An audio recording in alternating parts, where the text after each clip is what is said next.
안녕하세요. 꿈라디오 도윤에 오신 것을 환영합니다. 파페로스의 책 읽는 하루에 오신 것을 환영합니다. 오늘 읽어드릴 작품은 이해숙 작가의 바람의 흔적입니다.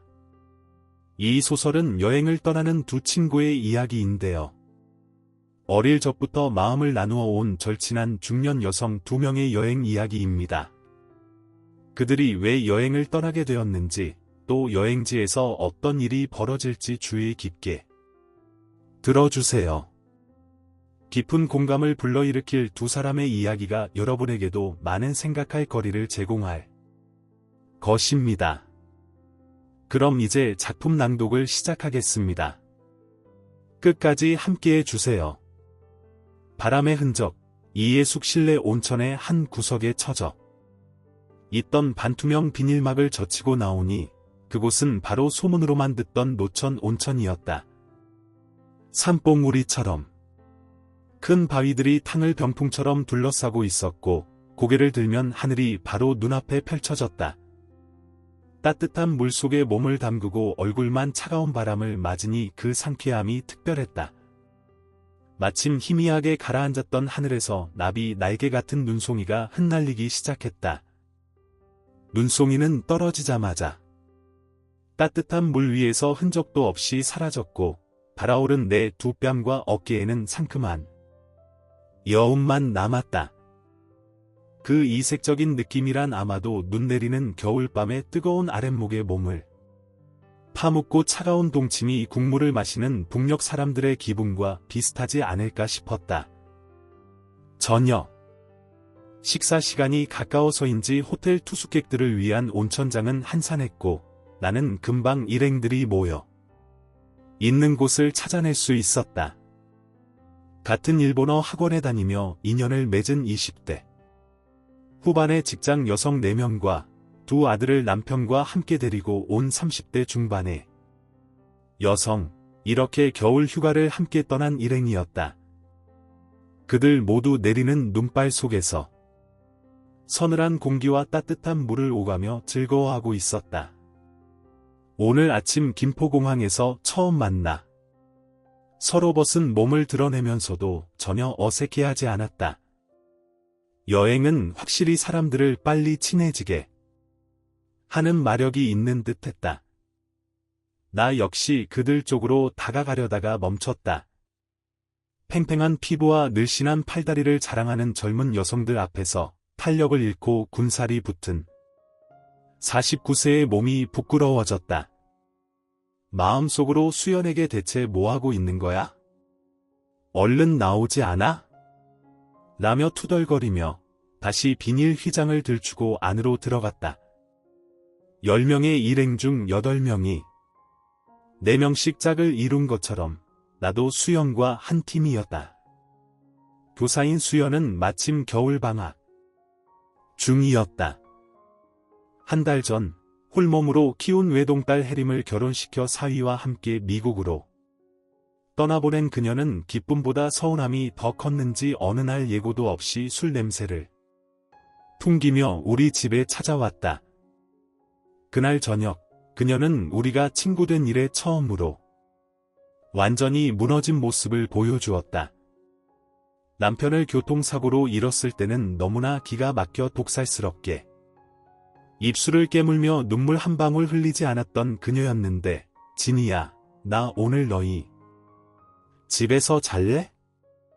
이렇게 며칠씩 혼자 술 마시다간 미쳐버릴 것만 같아 무서워라고 했다. 그제서야 나는 혜림이 떠난 일로 받은 충격이 생각보다 훨씬 크다는 걸 알았다. 내가 혜림을 어떻게 키웠는지 알아? 그 애는 유난히 시샘이 많아서 어렸을 땐 우리 집에 누가 놀러 오는 것도 싫어했어. 나도 평생 저만 바라보며 살기로 맹세했어. 나라고 왜 외로움을 몰랐겠니? 그래도 무쇠빗장 소리를 들으며 그 맹세를 지킨 거지. 대학에 들어가서도 밤마다 내 옆에서 자며 엄마만 있으면 되니까 나중에 결혼도 안 하고 둘이서만 살겠다고 했어. 속으론 흐뭇했지만 정말 그렇게 되길 바라진 않았어. 좋은 사람 만나 행복하게 살길 바랐지. 그러다 제 마음에 드는 남자가 나타나니까 인연이 그냥 환장하는 거야. 결국 떠났지만 내가 그걸 원망하는 건 아니야. 그 애가 행복하길 바라. 그런데 왜 내가 이럴까? 내가 해림을 질투라도 하는 걸까? 그렇다면 내가 천벌이라도 받아야겠지. 분명 그건 아닌데 나도 내 마음을 어찌할 수가 없어. 수연이 울먹이며 하소연하는 걸 듣고 있자니 딱하고도 친근의 쓴웃음이 배어나왔다. 해림의 행동이 수연의 젊었을 때와 똑 닮았다는 생각이 들어서였다.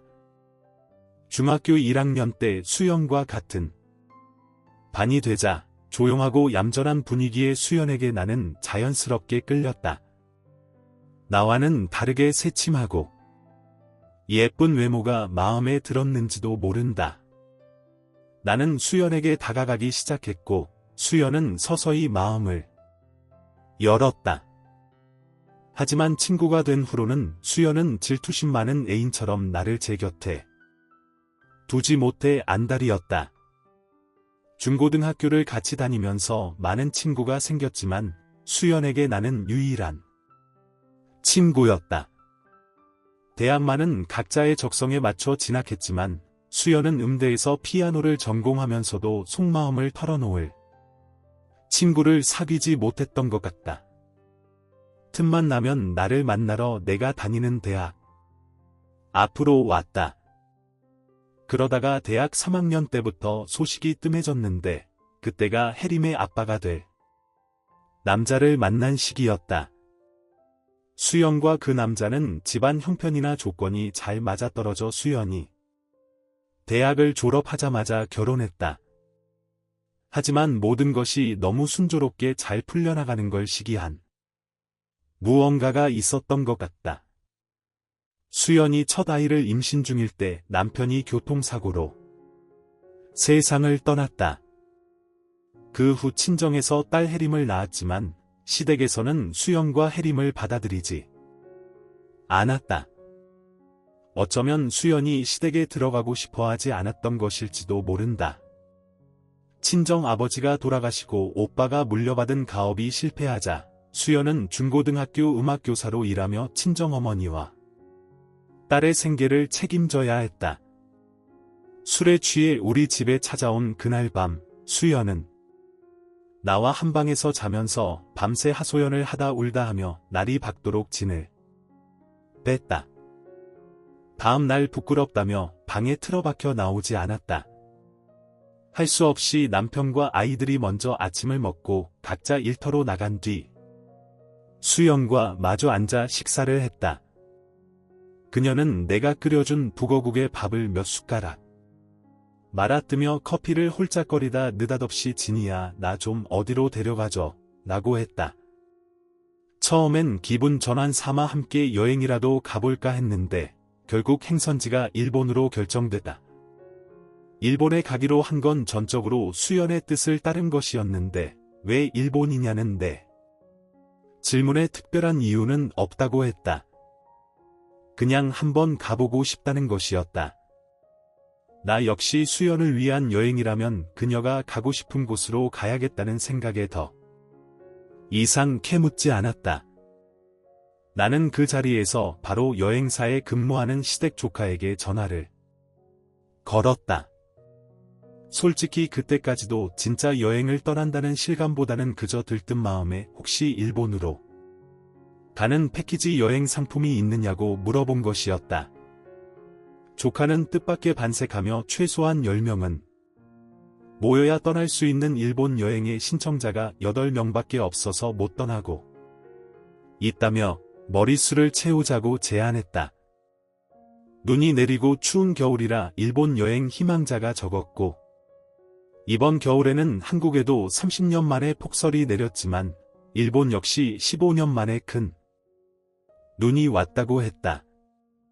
사람 수가 적다는 것이 번잡함을 싫어하는 수연의 성미에 맞아떨어졌는지 수연은 당장 가자고 나섰고 시댁 조카가 한몫 거들어 제 삼촌에게 청을 넣은 덕에 갑작스러운 여행길에 오르게 되었다. 내가 배꼽까지 차는 물살을 헤치며 탕에 가장 안쪽으로 들어갔는데 곧 뒤따라 오겠다는 수연은 보이지 않았다. 결국 처음 자리 잡고 앉아있던 곳으로 돌아와서야 혼자 동그맣게 앉아있는 그녀를 발견할 수 있었다. 석가래가 드러난 높은 천장을 받치고 있는 나무 기둥이 물속까지 뻗어있는 후미진 곳이었다. 거기 넓적바위 위에 목까지 물속에 잠기고 앉아있다가 답답해진 내가 노천탕으로 나가는 입구를 발견했던 것이다. 빨리 안 나오고 왜 여기서 이러고 있어? 내가 다소 짜증스럽게 소리치자 수연이 고개를 들었다가 다시 떨구며 심드렁하게 말했다. 아무래도 난 여기 그냥 있을래. 밖은 너무 추울 것 같아서 싫어. 사람들도 많고 평소에는 뒤통수에 틀어올려 핀을 꽂고 다니는 웨이브진 긴 머리를 어깨까지 늘어뜨리고 앉아있는 모습이 오늘따라 유난히 청승맞다. 그렇게 사람 많은 곳을 싫어하는 애가 용케도 선생님 노릇을 하고 있구나. 그러지 말고 밖으로 나가자. 저 밖이 바로 그 유명한 노천탕이래. 사람도 별로 없고 눈까지 내려서 얼마나 멋있는지 몰라. 나는 막내 동생이라도 달래는 마음으로 말했지만 수연은 들은 척도 하지 않고 여전히 고개를 외로 꼬고 있었다. 결국 속이 뒤틀려서 말하고 말았다. 너 또 해림 생각나서 그러지? 그 깍쟁이는 지금쯤 신랑 품에서 단꿈에 빠져 있을 텐데 제발 좀 잊어라. 잊어? 너 그 나이에 결혼 안 했냐? 내 말에 수연이 하는 수 없다는 듯이 고개를 들고 어색한 웃음을 지었다. 그래, 생각해보면 혜림이나 나나 똑같지 뭐. 날 신혼여행 보내놓고 아버지는 텅 빈 내 방에 들어가 방바닥을 치며 대성통곡하셨었다니까. 내가 너무 빨리 떠나버려 부모님 마음을 그렇게 아프게 해드리고 끝까지 잘 살지도 못했으니 아버지가 너무 일찍 돌아가신 것도 결국은 내 탓일 거야. 희미하게 떠오른 웃음이 사라지자 수연의 얼굴은 마치 치통을 참는 사람처럼 일그러졌다. 자식 생각, 부모 생각이 한꺼번에 밀려와 후회로 가슴이 아린 것일 게다. 그 마음이 내게도 전해졌는지 갑자기 기억 속에 숨어있던 목소리 하나가 바람처럼 귓가를 스쳤다. 진이야, 오늘 저녁 먹고 나서부터 왜 그런지 속이 더부룩하고 가슴이 답답하더라. 채기가 있나 해서. 소화제를 먹었는데도 소용이 없고 옛날에 어깨끈 없는 꼬리 치마를 허리띠로 꽉 조염해 입었을 때처럼 숨쉬기가 거북해. 친정 아버지가 돌아가신 지 일주일 뒤 77제에 첫 번째 제를 지낸 날 밤이었다. 우리 가족은 돌아가신 할머니를 따라 절에 다니셨던 어머니의 제안으로 아버지의 77제를 절에서 지내기로 했다. 7일마다 한 번씩 7번 제를 모시고 마지막에 49제를 지내는 방식이었다. 그날 새벽에 절에 가서 제를 지내고 집에 돌아와 밤에 잠자리에 들며 오빠네 집에 계신 어머니께 전화를 걸어 잘 주무시라고 인사드렸다. 어머니는 몇 마디 대화를 나누던 중 문득 생각난 듯 그렇게 말씀하셨다. 하지만 전화선을 통해 느껴지는 어머니의 기색에서 평소와 다른 점을 느끼지 못한 나는 무심히 대답했다. 엄마, 그동안 초상 치르시느라 몸이 많이 지치신 거예요. 게다가 오늘이 아버지 첫 칠째 날이라 아버지 생각도 더 나실 테고 이래저래 기분이 우울해서 소화가 잘 안 되니까 가슴이 답답하신 거 아니에요? 아버지는 틀림없이 좋은 때 가셨을 테니까 너무 상심하지 마세요. 밤도 늦었는데 푹 주무시고 나서도 속이 이상하시면 내일 저랑 같이 병원에 가요. 아닌 게 아니라 요즘 며칠째 밤에 잠을 잘 못 자서 그런지 몸도 좀 찌뿌듯해. 내가 원래 잠자리가 바뀌면 잠을 잘 못 자잖니. 엄마도 참 아들 며느리 집이니까 내 집이라고 생각하셔야죠.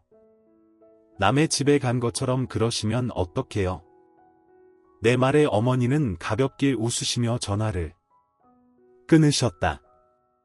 오빠와 내가 출가한 뒤로 부모님께서는 단둘이 작은 아파트에서 사셨는데 아버지가 돌아가신 후 오빠는 어머니 혼자 계시는 것이 마음에 걸려 당분간 자기 집에 가 계시자고 했다.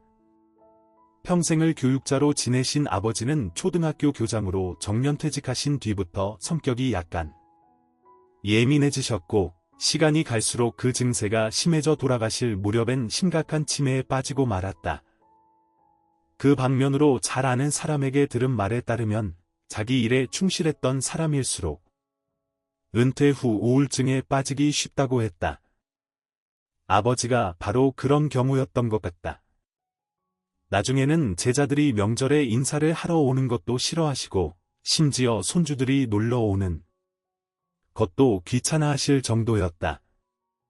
딸인 내가 보기에도 저렇게 지내시면 무슨 재미로 사시나 싶었다.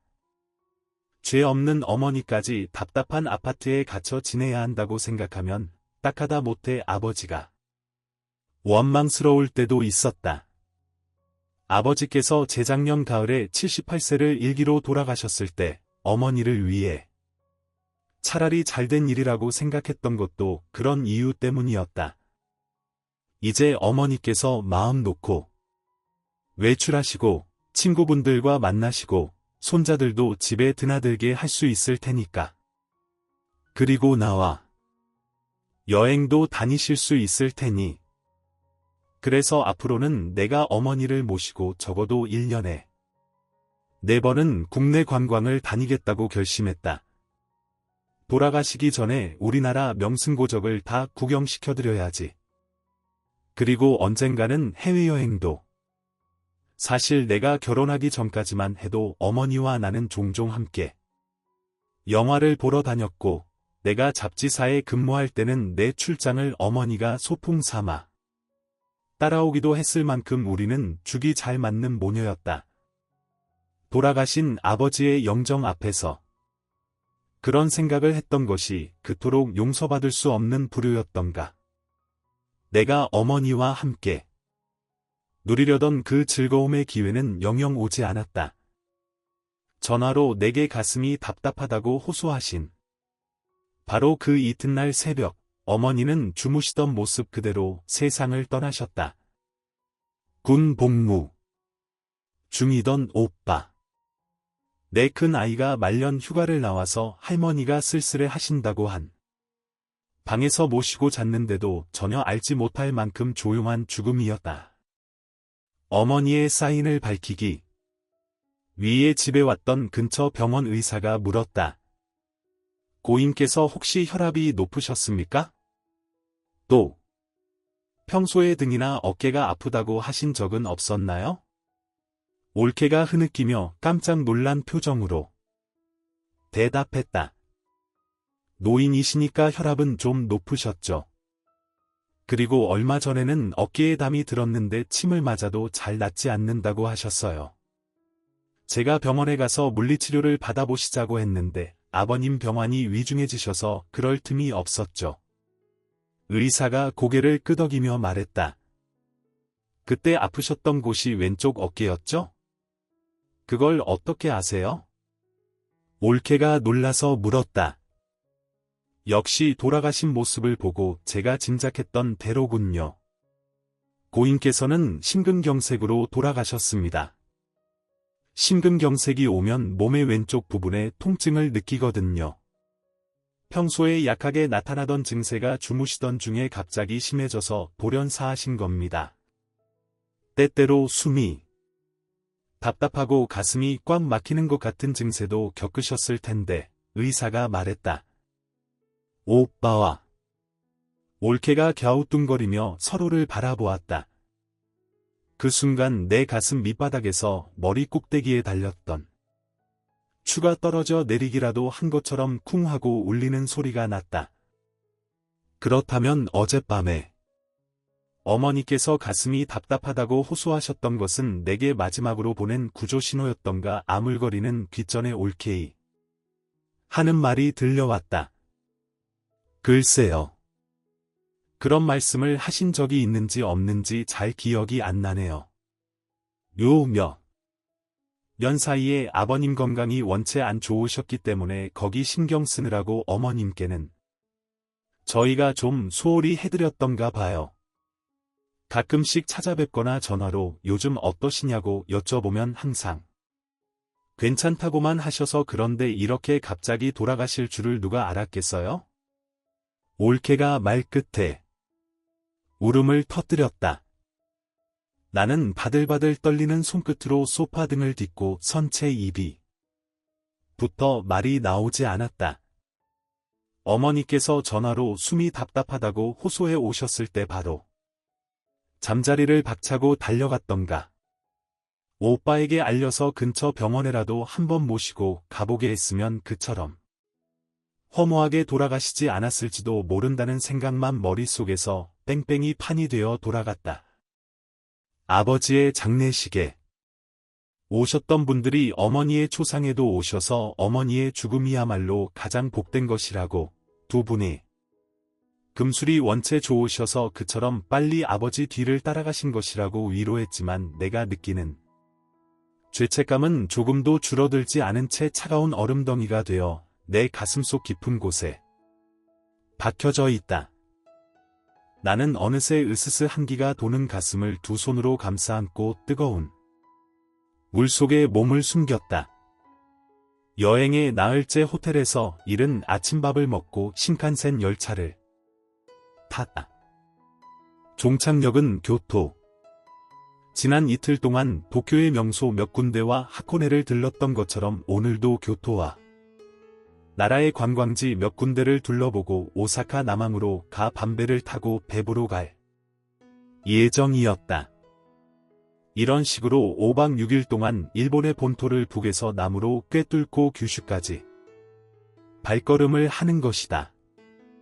마치 일본 일주라는 명색에 맞추려고 길을 쓰기라도 하는 것 같다.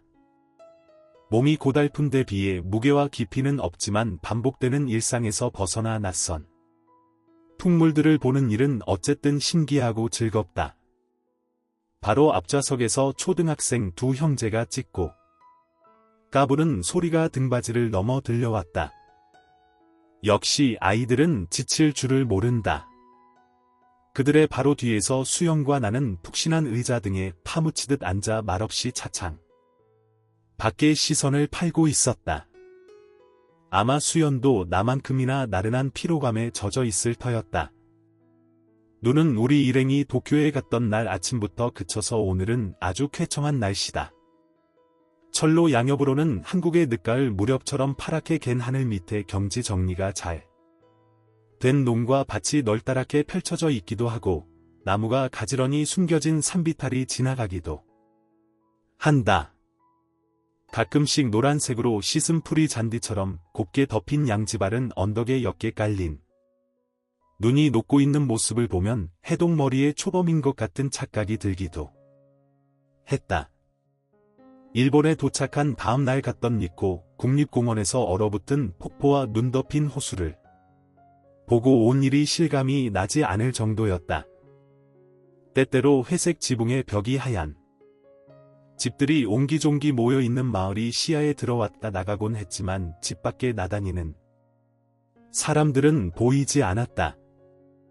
창밖에 스치는 그런 모든 풍경들이 단정하고 질서정연했는데 어디를 가나 그처럼 질서정연한 것이 일본에서 받은 강한 인상 중 하나였다.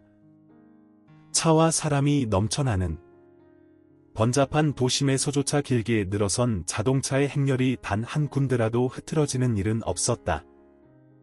열차가 잠시 멈췄다.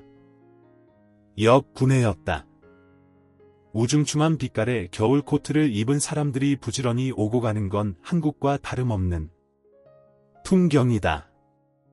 선로가의 의자에 부부인 듯한 젊은 남녀가 우리 쪽을 향하고 앉아있다.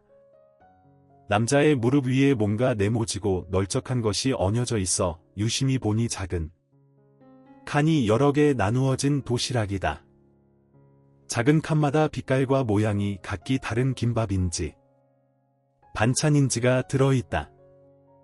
그들의 무릎 앞에 후드 달린 분홍색 밤코트를 입은 인형 같은 꼬마가 하나 알짱거리고 있는데 부부는 긴 젓가락으로 밥과 반찬을 집어 자기들 입과 아이 입에 번갈아 넣고 있는 것이었다. 한국의 전철역 안에서는 좀처럼 볼 수 없는 풍경이어서 내가 수연의 팔을 잡아 흔들며 작은 소리로 속삭였다. 저것 좀 봐. 저런 데서 아침인지 점심인지를 먹고 있어 말해놓고 나서야 나는 수연이 진작부터 그 광경에 눈을 주고 있었음을 깨달았다. 창 쪽에 앉은 그녀는 창틀에 올려놓은 한쪽 손으로 턱을 고인 채 시선을 그쪽으로 고정시키고 있었다. 내 쪽에서 바라보이는 그녀의 얼굴엔 마치 석고상처럼 표정의 변화가 없었지만 짙은 속눈썹 밑에 까맣게 반짝이고 있는 눈빛만으로도 나는 그녀가 자기만의 깊은 상념 속에 빠져 있음을 알았다. 횟수로만 따져도 35년이란 긴 세월을 친구로서는 유일하게 나에게만 제 속을 털어놓으며 살아온 수연이었다. 비록 그것이 제 쪽에서 꼭 필요할 때뿐이라는 이기적인 한계 안에서이긴 했지만 그녀의 그런 이기적인 면마저 얄밉기보다는 친근하게 여겨지는 것을 보면 나는 어느새 수연을 내 피부치나 마찬가지로 여기게 된 모양이다. 지금 저 창밖의 풍경을 보며 수연은 무슨 생각을 하고 있을까? 마치 어미 제비가 부리에 물고 온 벌레를 새끼 입에 넣어주듯 긴 젓가락 끝으로 아이에게 김밥을 먹여주는 광경을 보며 그녀 자신이 딸 해림을 키우던 생각이라도 하고 있는 것일까? 생각하는 사이에 열차가 스르르 미끄러져 앞으로 나아가기 시작했다.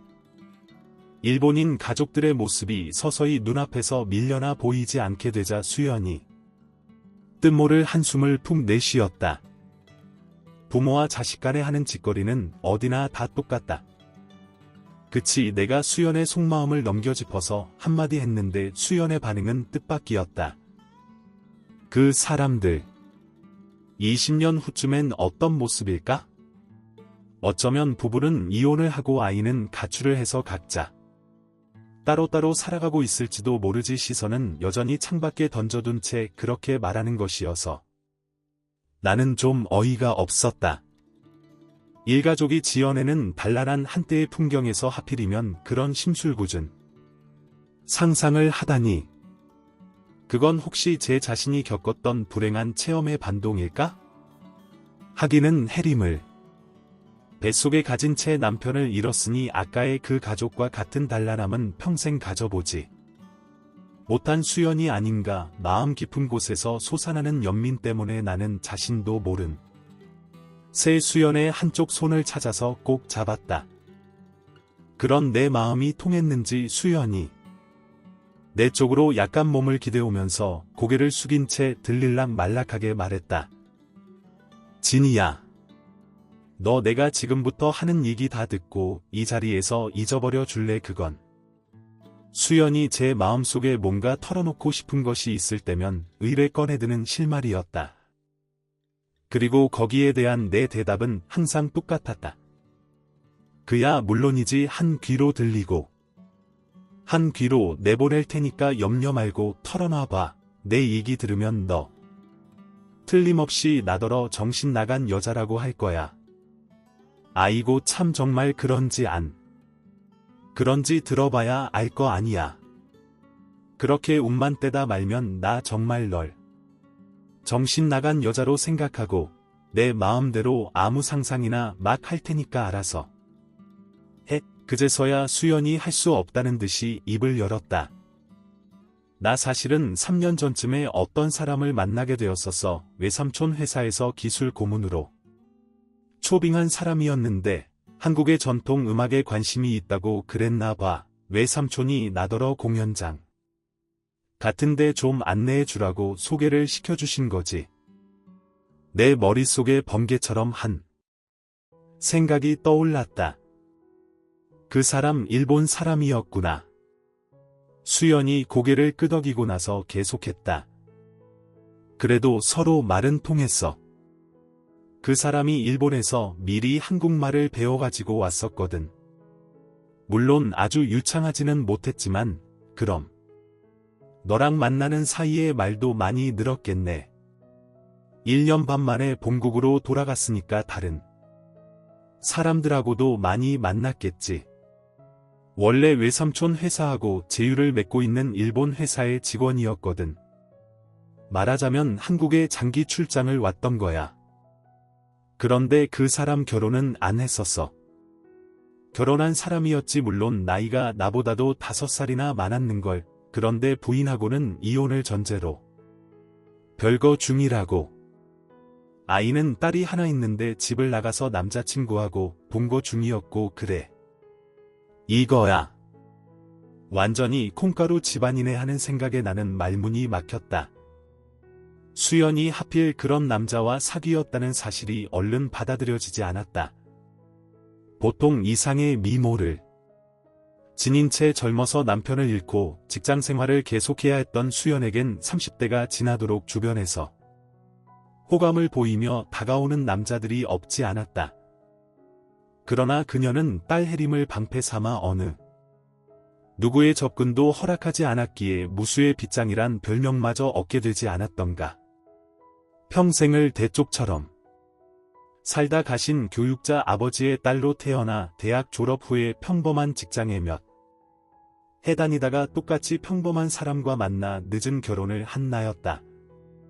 50이 되도록 그야말로 상식선 밖으로는 발끝 한번 내밀어보지 못한 나였기에 수연의 무쇠 빗장에 탐복을 했던 그만큼 지금 그녀가 털어놓는 이야기가 생경하고 차라리 못마땅하기까지 한 거였다. 그러나 나는 이미 그녀가 무슨 말을 하든지 다 듣고 잊어버려 주기로 약속하지 않았던가. 나는 아무 내색을 하지 않으려 애쓰면서 말을 이었다. 그래서 말하자면 그 사람하고 사귀었다는 얘기야.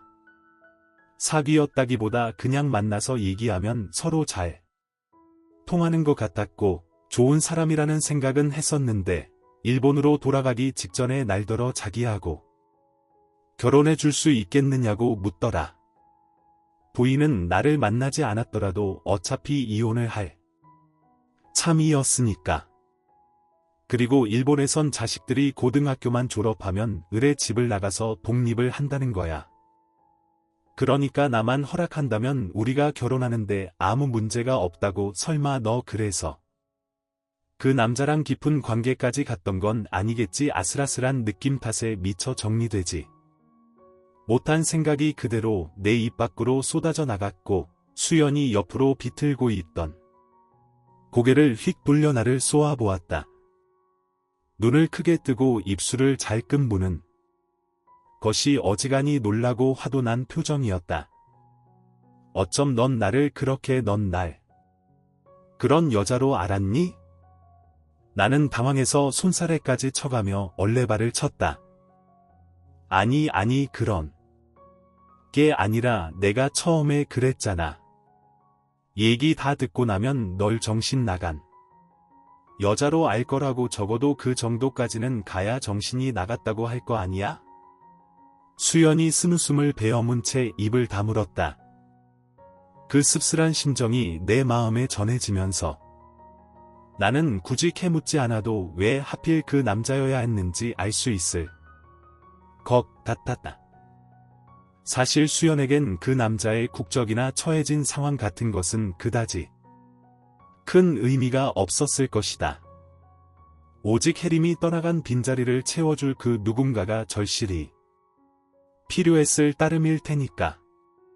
이날 이때껏 훈훈한 가족의 울타리 안에서 추운 줄 모르고 살아가고 있는 내가 어찌 수연의 외로움과 쓰라림을 다 이해할 수 있을까?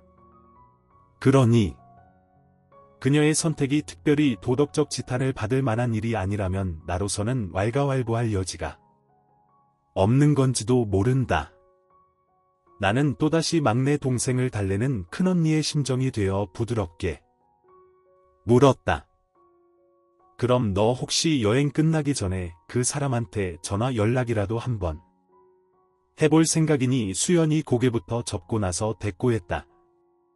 처음엔 그런 생각도 전혀 안 해본 건 아니지만 그만두기로 작정했어. 그 사람이 일본으로 돌아가고 나서 한동안은 우리 집으로 전화나 편지를 종종 했었는데 몇 달 전부터는 소식이 끊어진 상태거든. 어쩌면 그 사이에 다른 여자가 생겼을지도 모른다고 생각하면 그러더니 수연이 새삼스레 정색을 하고 나를 바라보았다. 이런 얘기 들으면 넌 나를 정말 미쳤다고 할지 모르지만 나 사실 일본에 오면서 한 가지 다짐한 게 있어.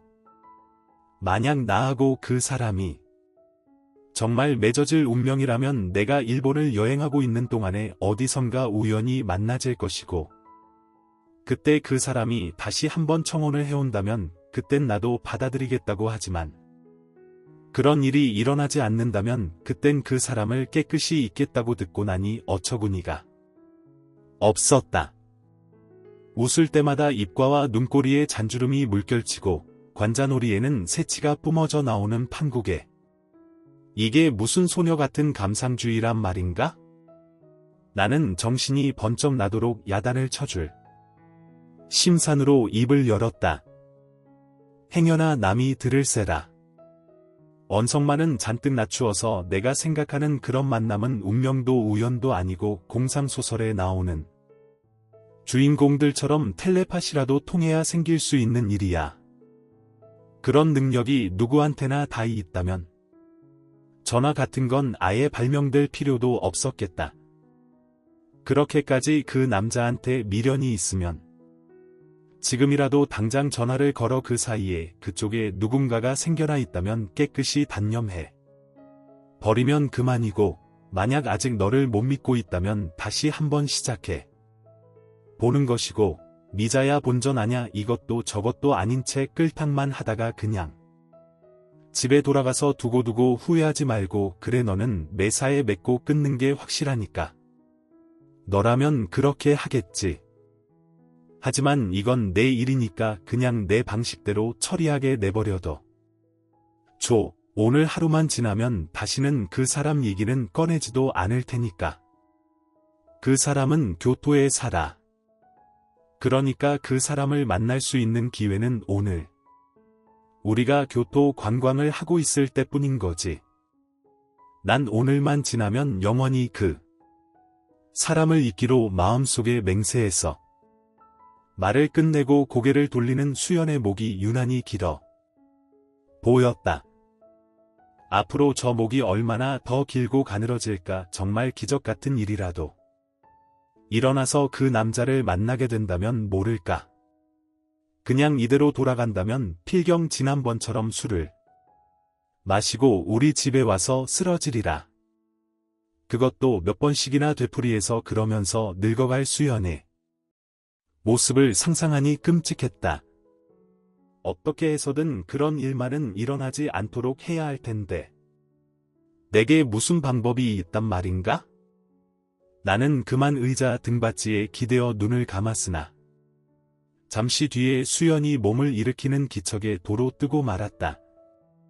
나 화장실 좀 다녀올게. 그렇게 말하며 통로로 내려가는 수연의 눈가가 그렇게 보아서 그런지 불그스레한 것 같았다. 그걸 감추려고 그랬는지 수연은 어느새 꺼내든 손수건으로 눈밑과 코를 한데 감싸주고 있었다. 저런 마음가짐으로 어떻게 그 남자를 깨끗이 잊는단 말인가. 그 남자는 이미 수연의 마음속에서 해림이 떠나간 자리를 차지하고 요지부동인데 한심하고 딱하다는 생각이 내 속에서 두부장 끓 듯했다. 나는 수연이 화장실에 있는 앞쪽 승강구로 나가고 문이 닫힌 뒤에야 나는 비로소 시선을 내렸다. 눈길이 수연이 앉았던 자리 위로 갔을 때 작은 더플백처럼 생겨서 어깨에 메고 다니게 되어 있는 그녀의 여권 가방이 아마도 급히 손수건을 꺼내느라 그랬는지 덮개가 젖혀진 채 놓여 있는 것을 보았다. 지퍼도 완전히 닫이지 않아서 그 속에 그녀가 저녁마다 무언가를 써놓곤 하던 스프링. 달린 작은 수첩의 한 귀퉁이가 엿보인 순간 내 머리에 번개 같은 한 생각이 떠올랐다. 나는 떨리는 손으로 가방의 지퍼를 활짝 열어 수첩을 꺼냈다. 침착해야 한다고 스스로를 다독여가며 앞에서부터 한 장 한 장 넘겨갔다. 그리고 마침내 찾아내고야 말았다. 수첩 중간쯤에 눈에 익은 수연의 글씨체로 조그맣게 써놓은 4개의 한자와 일렬로 된 6개의 숫자들, 송전청구라는 4개의 한자를 어떻게 읽는지는 알 수 없어도 그것이 일본 사람의 이름이라는 것만은 짐작할 수 있었다. 수연이 알고 있는 일본인의 이름이라면 그 남자의 것이 유일할 것이고 그 이름 밑에 쓰여 있는 숫자들이야말로 그 사람의 전화번호가 아니고 무엇이겠는가. 나는 행여나 앞쪽 승강고의 문이 열리지는 않는지 곁눈질을 해가며 급히 목걸이처럼 걸고 다니는 볼펜을 끌어당겨다가 내 손바닥에 그 이름과 숫자를 옮겨 적었다. 수연이 가방을 처음처럼 해놓은 뒤 시침을 뚝 떼고 앉아있은 지 오래지 않아 수연이 돌아왔다. 나는 그녀가 창가의 제자리에 앉기 쉽도록 자리에서 일어섰다가 그대로 통로로 발을 내디뎠다. 나도 화장실 좀 다녀올게. 입으로는 그렇게 말했지만 그 순간에 내 머릿속은 온통 손바닥에 옮겨 적은 숫자들로 가득 차 있었다. 교토와 오사카에서의 관광 일정이 끝나고 오사카 남항에서 배를 탄 것은 밤 9시가 가까웠을 때였다. 우리 일행 10명을 배 안 휴게실 같은 곳에 불러 모아놓고 이번 여행의 가이드로 동행한 30대 중반의 정회원이 웃으면서 말했다. 이제 각 팀별로 묵게 되어 있는 객실의 열쇠를 나누어 드릴 테니까 주무시든지 누우시든지 목욕을 하시든지 각자 하고 싶은 대로 하십시오. 저는 일단 이 배 위에만 올라오면 손님 여러분들에 대해서 전혀 신경을 안 씁니다. 적어도 내일 아침까지는 일일이 챙겨드리지 않아도 이 배 안에 계실 것이 확실하니까요. 자, 그럼 저는 이만 물러갑니다.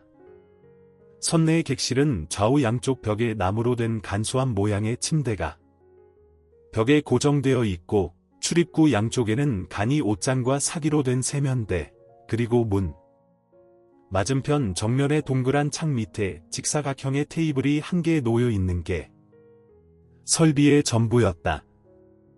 우리가 물 위에서 하룻밤을 자는 사이에 배는 내일 아침 이른 시간에 규슈의 배부항에 닿을 것이다. 그래서 그곳에서 하루 관광이 끝나면 호텔에서 하룻밤을 묵고 이튿날 낮 비행기로 한국을 향해 출발하는 것으로 여행 일정이 모두 끝나게 된다. 수영과 나는 방 안에 짐을 들여놓고 나서 우선 공동탕에 가서 목욕부터 했다. 아무래도 배 안이다 보니 호텔처럼 객실마다 욕실과 화장실을 갖추어 놓을 수가 없었나 보았다. 휴게실과 편의점 뒤쪽에 승객들이 공동으로 써야 하는 화장실과 공동탕이 마련되어 있었다. 더운 물이 철철 넘치는 욕조 속에서 하루 동안 쌓인 피로를 씻어버리고 방으로 돌아오는 길에 편의점에 들러 깡통 맥주 4개와 안주로 먹을 과자 한 봉지를 샀다. 이심전심이랄까 미리 의논했던 것도 아닌데 내가 술을 사는 것을 수연은 말리지 않았다. 아마 그녀도 나처럼 술이라도 흠뻑 취해 자버리고 싶었는지 모른다. 오늘 오전에 신칸센 열차가 교토에 닿은 후로 하루 종일 교토와 나라와 오사카의 관광 명소들을 두루 돌아다녔지만 그 사이에 그녀가 기대했던 기적 같은 일은 끝내 일어나지 않았으니까. 화장실에 가는 척하고 자리에서 일어나 신간생 열차의 공중전화를 찾아가 수화기를 귀에 대고 손바닥에 적어온 숫자를 차례차례 눌렀을 때 들려온 목소리가 하루 종일 내 귓가에서 떠나지를 않았다. 처음에 들린 말은 모시모이였다. 그것이 우리말의 여보세요에 해당한다는 것쯤은 일반 상식이다. 나는 벌렁대는 가슴을 한 손으로 누르며 무턱대고 말했다. 저는 한국에서 왔는데요. 캄캄한 어둠 같은 침묵이 잠깐 흐른 후 떨리는 목소리가 더듬적거리며 되물었다. 혹시 최수연 씨 그 한마디가 어둠 속을 밝히는 불씨 한 점이 되어 나는 그 불씨를 바라보며 열심히 말했다. 아니, 저는 최수연이 아니라 최수연의 친구입니다. 우린 지금 일본에 와 있습니다. 여행하러 왔습니다. 여기는 교토로 가는 신칸센 열차 속입니다. 우리는 오늘 오전 10시경에 교토역에 도착해서 헤이안 신궁과 긴가쿠지 기요미즈 테라를 구경할 예정입니다. 그리고 나라에 가서 도다이지를 보고 오사카의 오사카 성을 보고 저녁 8시 반에 오사카 남항에서 떠나는 베프행 관서 기선을 탈 예정입니다. 내일 베프에서의 일정이 끝나면 호텔 스기노이 호텔이라고 했는데 거기서 하룻밤 자고 다음날 낮에 후쿠오카 공항에서 한국행 비행기를 탑니다. 저는 최수연에게서 두 사람의 얘기를 들었습니다. 하지만 수연이는 직접 전화를 드릴 용기가 없는 것 같아서 제가 대신한 것입니다. 머릿속에서 몇 번씩 간추리고 다듬었던 얘기를 한꺼번에 쏟아놓으려니 마치 책으로 읽고 있는 느낌이었다. 어쨌거나 우리말이 서툰 상대방에게 내 얘기의 내용과 그 안에 숨은 뜻까지 전달되어야만 했기에 천천히 또박또박 말해야만 했다. 머릿속으로 내가 한 말을 되새김이라도 하는지 약간의 사이를 두고 저쪽에서 반응이 왔다. 그러니까 오전 10시에 교토역에 내려서 다음은 관광, 그러니까 어디를 한국에서 돌아간 뒤로 한국말을 할 기회가 없었던가. 그의 톰한 말은 발음과 액센트가 이상했지만 그런대로 뜻은 통했다. 헤이안 진구, 긴가쿠지 기요미즈 테라, 도다이지 오사카죠. 내 일본어 발음이 걱정스럽기는 했으나 그들이 붙인 이름을 우리가 한자를 읽는 식으로 명치신궁, 금각사, 청수사 따위로 발음하는 것보다야 더 잘 알아듣겠지 싶었다. 그 명칭들은 일본어 학원에 다니는 여자들이 서로 주고받는 얘기 속에서 얻어들어둔 것이었다. 그리고 밤에는 밤 8시 반에 오사카 남항에서 베부로 가는 관서기선을 탈 예정입니다. 알았습니다. 그러고는 침묵이었다. 나는 뭔가 미진했으나 다시는 아무 말도 들리지 않았으므로 그냥 수화기를 놓으려 했다. 바로 그때 그가 말했다. 최수원, 수연 씨는 안녕하신 겁니까? 물에 푹 젖어서 찢어지기 직전에 창호지처럼 부드럽고 떨리는 목소리였다. 이 남자 감격하고 있구나. 내가 느꼈던 미진함은 그것으로 말끔히 씻겨졌다. 나 역시 울먹해지는 목소리로 대답했다. 잘 있습니다. 그리고 수연이는 아직 잊지 않고 있어요. 그 남자를 뭐라고 불러야 하는지 몰라서 내 말은 다소 모호해졌다. 그 때문인지 저쪽에서 잠시 아무 말이 없다가 뭔가를 결심한 듯 단호하게 들리는 목소리가 말했다. 알았습니다. 누군가가 다가오는 기척이 나서 나는 엉덩결에 소화기를 내려놓고 돌아섰다. 밋밋하게 생겨서 한눈에도 일본인으로 보이는 젊은 남자가 한 손에 수첩을 들고 전화기 앞으로 다가왔고 나는 얼른 그 자리를 떴다. 그리고 하루 종일 교토 시내를 휘젓고 다녔지만 우리 앞으로 다가오는 미지의 얼굴은 끝내 나타나지 않았다.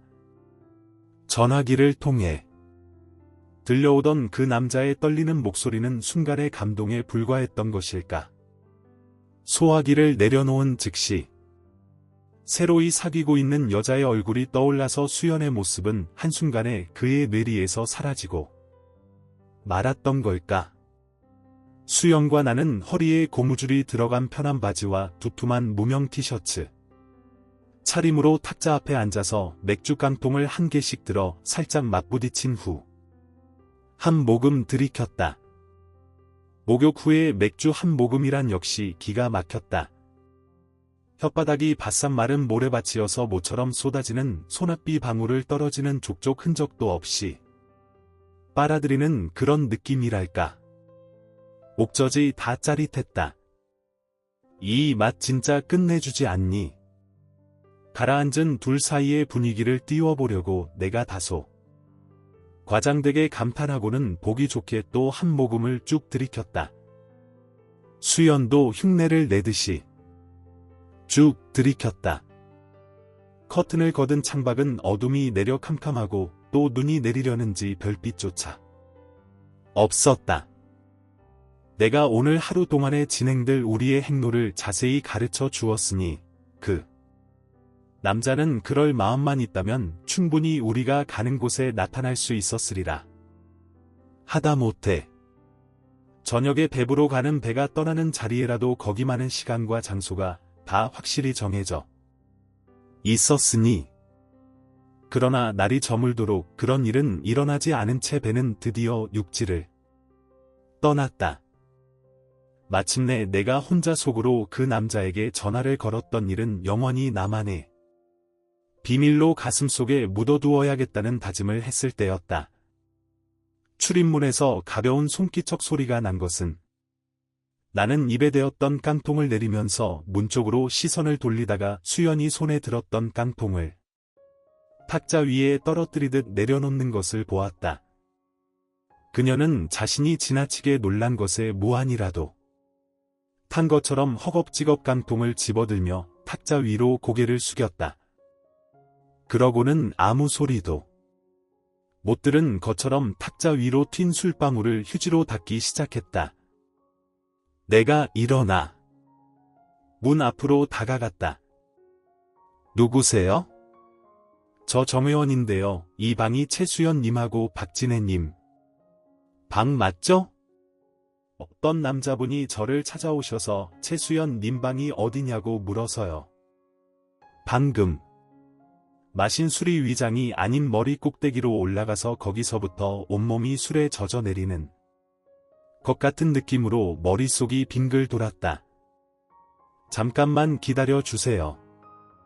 대답하고 탁자 앞으로 돌아오니 수요는 아무것도 보고 듣지 못한 사람처럼 맞은편 벽만 바라보며 인형처럼 꼼짝 않고 앉아 있었다.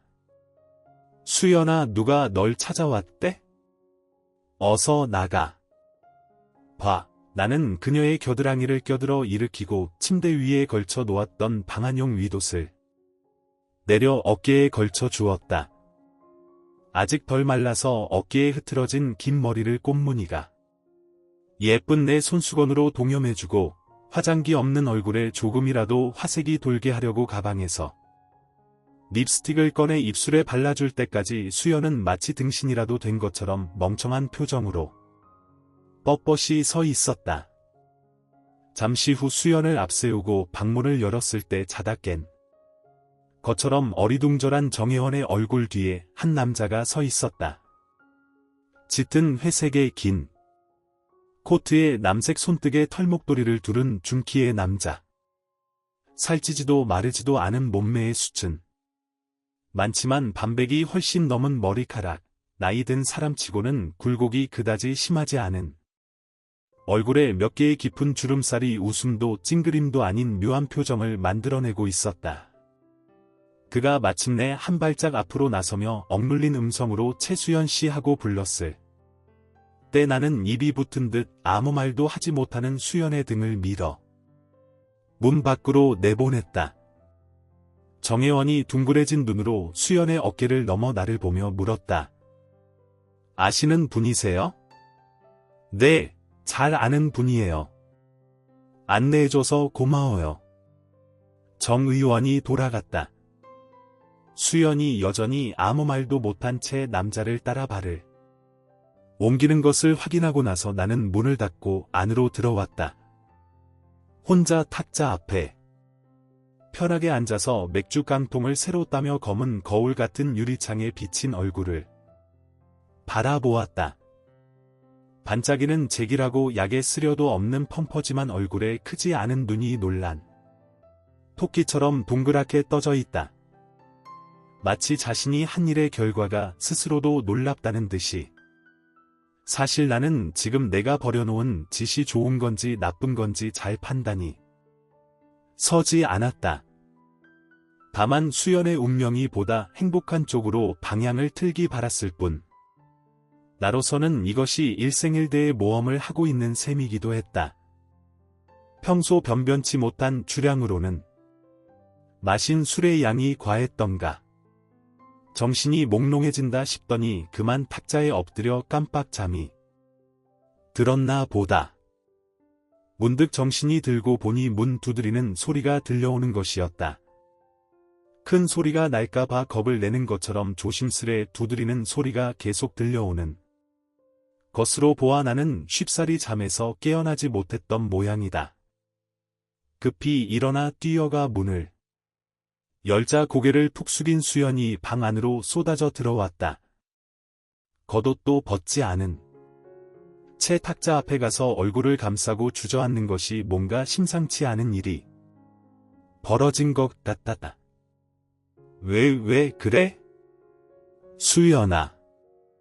나는 탁자 맞은편에 가서 털썩 주저앉으며 말까지 더듬었다. 수연이 한동안 꼼짝 않고 있다가 얼굴에서 손을 내리며 시름 없이 웃었다. 내가 발라준 입술 연지가 반쯤 지워져 버린 그 얼굴은 구였다. 펴놓은 오래된 창호지처럼 바삭하게 메말라 보였다. 멍한 눈으로 한동안 내 어깨 너머를 바라보다가 천천히 말했다. 그 사람 얼마 전부터 헤어졌던 부인하고 다시 살고 있대. 낭패감으로 두 눈이 휑해지는 느낌이었다. 무슨 할 말이 있으랴 꿀먹은 벙어리가 되어 있는 내게 수연이 덧붙였다. 작년 여름 무렵에 그 사람이 큰 병이 나서 병원에 오래도록 입원을 해야 했었는데 그때 부인이 헌신적으로 뒷바라지를 해주었다는 거야. 그게 계기가 되어서 다시 살게 된 것 같아. 그때 자기는 모든 걸 포기했다고 이런 게 인생인가 보다고 나를 보고 말하는데 그 사람 눈에 눈물이 핑 돌더라. 그 남자 아직도 이 배 안에 있어 무심결에 내 입에서 튀어나간 질문이었다. 아직도 배 안에 있다면 쫓아가 붙잡기라도 할 작정이었는지 수연이 고개를 저었다. 중간에 내려서 항구 이름은 잊었는데 거기서 바로 교토로 돌아가는 배를 탈 수 있다대. 나는 다시 벙어리가 되었고 수연이 잠시 사이를 두었다가 말을 이었다. 어젯밤에 정혜원 씨가 문을 두드렸을 때 난 정말 그게 운명이 문을 두드리는 소리처럼 들렸었어. 문 밖에 그 사람이 서 있는 걸 보았을 때도 난 틀림없이 운명의 끈이 그 사람과 나를 묶고 있는 거라고 생각했는데 모기 소리처럼 가늘어지던 음성이 끊어지더니 수연이 두 손으로 얼굴을 감싸고 탁자 위에 엎어졌다. 커튼이 젖혀진 둥근 창으로 뿌염하게 스며든 새벽빛이 잔잔히 떨리고 있는 수연이 어깨를 어루만졌다. 내가 그 남자에게 전화를 걸지 않았던들 수연이 저토록 참담하고 쓰라린 심정을 맛보게 되지는 않았을 터였다. 대체 나는 얼마나 주제넘은 짓을 했던 것일까? 내 어머니께서 죽음의 바다에 빠지기 직전에 마지막으로 보내온 구조 신호를 받고도 끝내 그 손을 잡아들이지 못했던 나였다. 그런 내가 감히 누구를 위해 무엇을 해줄 수 있었으랴? 나는 내 두 손끝을 맞잡아 아프도록 비틀었다. 눈속이 불꽃에 닿은 것처럼 뜨거워졌지만 눈물도 나지 않았다. 평지가 끝나고 산길로 접어들자 주변에 쌓인 눈의 두께가 점점 더 두꺼워져 갔다. 쿠사텐이라 이름 붙은 넓은 벌판은 원래 말을 방목하는 목장이라는데 지금은 말도 풀도 보이지 않는 그저 끝없는 눈벌판일 뿐이었다. 천지가 온통 눈인데 어디에 더 뿌릴 곳이 남아있단 말인지.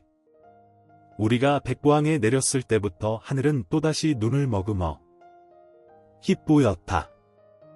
고요한 눈의 나라에서 움직이고 있는 거라곤 우리가 탄 15인승 전세버스 한 대뿐. 하얀 도화지 위를 개미 한 마리가 기어가고 있는 것처럼 버스는 긴 바퀴 자국을 남기며 아소산을 향해 갔다.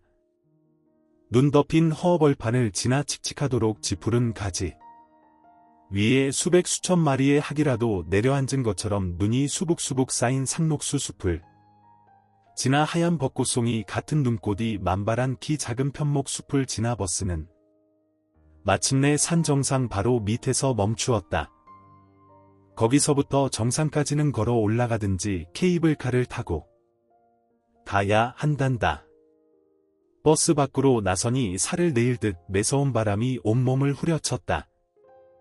눈 덮인 하얀 벌판 가운데 밋밋하게 솟은 산등성이가 멀리 보이고 그 중간쯤 되는 거리에 있는 전망대까지 양쪽에 목책을 두른 나무 계단이 이어져 있다. 지나온 쿠사테니가 설천이가 되어 있었던 것처럼 지금도 때만 되면 용암과 연기를 내뿜는 살아있는 화산이라는 아소산도 이 겨울엔 하얀 눈에 덮인 한 덩이 설산일 뿐이었다. 일행 중 누구도 케이블카를 타려는 사람은 없어서 한 줄로 길게 늘어서서 나무 계단을 오르기 시작했다. 수영과 나는 나이 탓도 있었지만 그다지 신을 낼 기분도 아니어서 맨 뒤에 따라붙었다. 나무 계단에 얼어붙은 눈 위에 다시 눈이 덮여 있어 발밑이 여간 미끄럽지 않다. 수영과 내가 간신히 전망대 위에까지 올라갔을 때 다른 이들은 우리와 엇갈려 밑으로 내려가고 있었다. 전망대 위에는 두 사람만이 남았다. 숨쉬기가 어렵도록 찬바람이 몰아치는 속에서 굽어보는 세상은 온통 흰눈에 덮여 하얀 빛한 천 위에 하얀 물감으로 그린 그림처럼 아무것도 없으면서 모든 것이 있었다. 그 위를 바람이 지나가며 속삭였다. 색부리공, 공부리색 하얀 상복에 쌓여 부처님 앞에 무릎을 꿇고 친정 부모님의 죄를 지내드리던 광경이 눈앞에 떠오른다. 맑고 단조로운 목탁 소리를 따라 울려 퍼지던 반야심경의 귀절들. 색적 시공, 공즉 시색. 돌아가신 부모님들 역시 흙과 물과 불과 바람이 되어 천지간에 흩어지셨으니 어디에도 아니 계시면서 또한 어디에나 계실 것이다. 나는 두 뺨을 사정없이 후려치는 매운 바람결에 대고 가만히 속삭였다. 엄마 저를 용서해 주시겠어요. 그러나 다음 순간 나는 깨달았다. 돌아가신 분들은 이미 속세의 은원을 모두 벗어버리지 않았는가. 거기에 대고 용서를 구하는 것은 결국 내 죄책감을 덜어보려는 이기심의 다름 아니라고.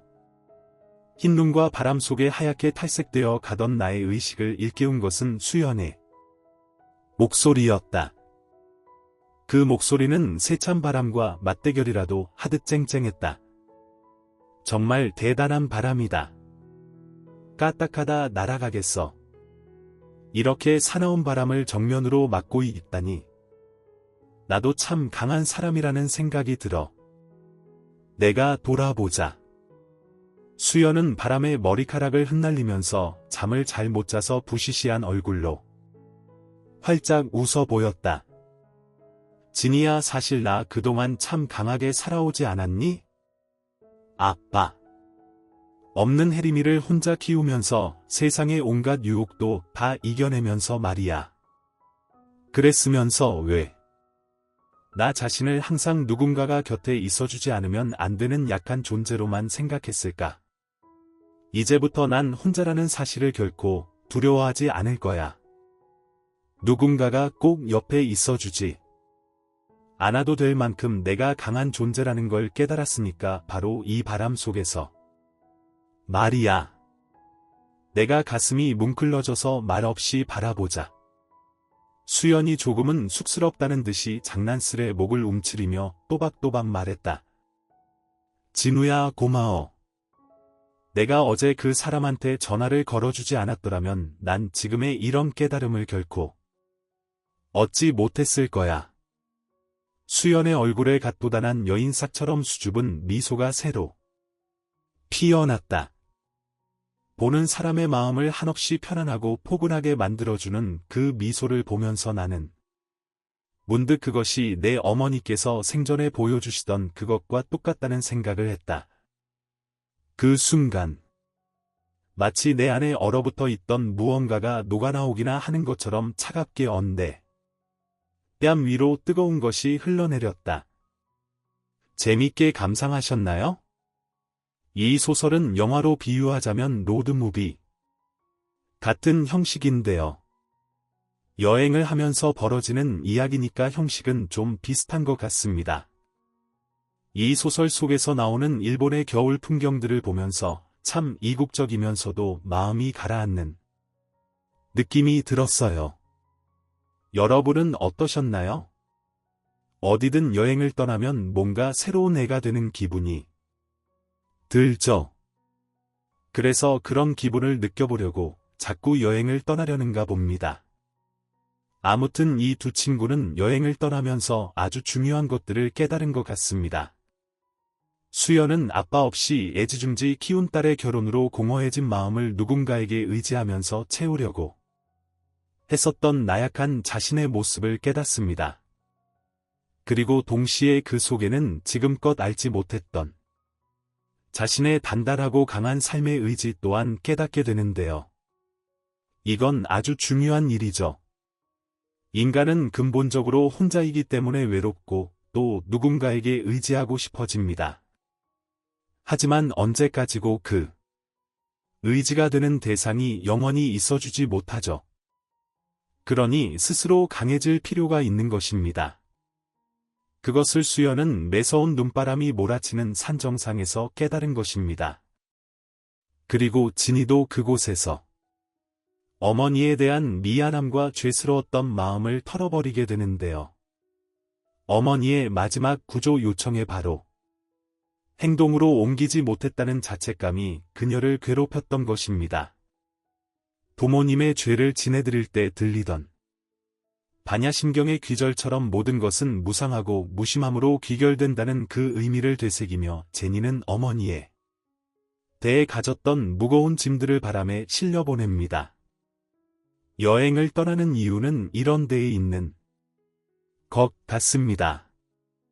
어느 곳으로 떠나든 우리가 만나는 낯선 여행지에서는 지금껏 고민했던 것이 무엇이든 그곳에 다 던지고 후련해질 수 있기 때문에 여행을 가는 게 아닌가 싶습니다. 마치 신부님에게 고해성사를 하듯이 말이죠. 제니와 수연에게 이번 여행은 인생에서 새로운 전환점이 되는 참 의미 있는 시간이었을 것 같습니다. 우리도 인생이 지루하다고 느낄 때 당일치기 일정이라도 여행 기분 나게 복장을 좀 갖춰 입고 짧은 여행이라도 다녀오면 어떨까요? 이상 파피루스의 아주 주관적인 감상평이었습니다. 지금까지 이해숙 작가의 바람의 흔적을 읽어드렸습니다. 저는 행복한 책 읽기 파피루스의 책 읽는 하루였습니다. 오늘 하루도 수고하셨고요.